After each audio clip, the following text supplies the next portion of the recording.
गजाननाला वंदन करून, मातापित्याला नमन करून आज मी तुम्हाला गीतेचा 11वा अध्याय सांगत आहे. ओम नमो भगवते वासुदेवाय.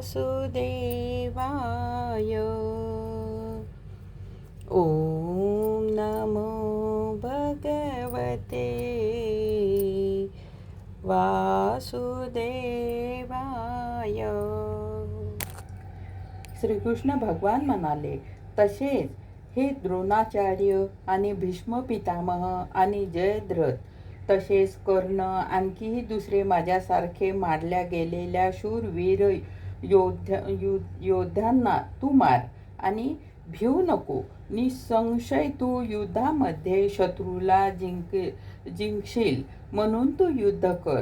यानंतर संजय म्हणाला, हे राजन, केशव भगवंताची ही वचने ऐकून मुकुटधारी अर्जुनाने हात जोडून कापत कापत नमस्कार केला. पुन्हाही भयभीत होऊन नमस्कार करून भगवान श्रीकृष्णाला गदगद वाणीने म्हणाला, हे अंतर्यामी, मी योग्यच आहे की आपल्या नामाच्या या प्रभावाच्या कीर्तनाने जग अतिशय आनंदित होते, तसेच अनुरक्तही होते आणि भयभीत झालेले राक्षस लोक सर्व दिशांना पळून जातात आणि सर्व सिद्धांतगणांचे समुदाय नमस्कार करतात. हे महात्म्य ब्रह्मदेवाचाही आदी करता आणि सर्वाहून श्रेष्ठ अशा आपणाला ते कसे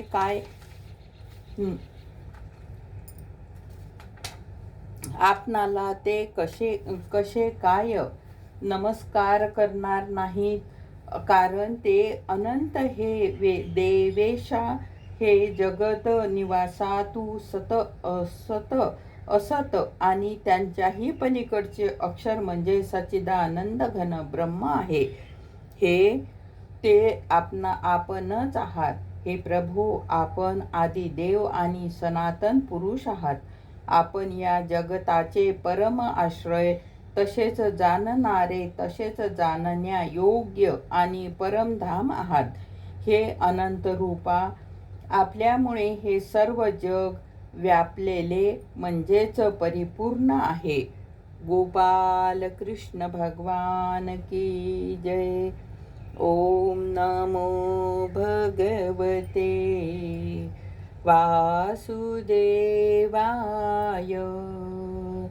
ओम नमो भगवते वासुदेवाय. राहिलेला अध्याय आपण उद्या घेऊ. हरे नमः, हरे नमः, हरे